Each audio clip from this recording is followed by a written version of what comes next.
6:03 yung mga idol. Sa atin naman pong police report.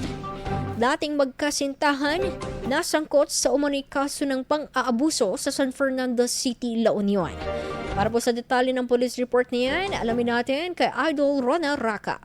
104.7 IFM. Report!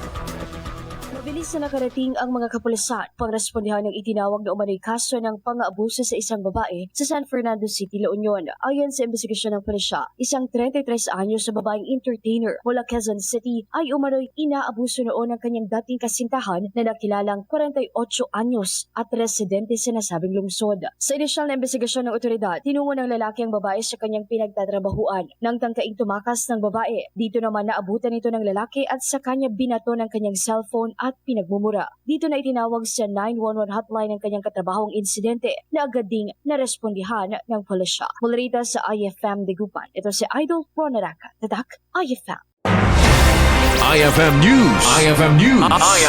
IFM News.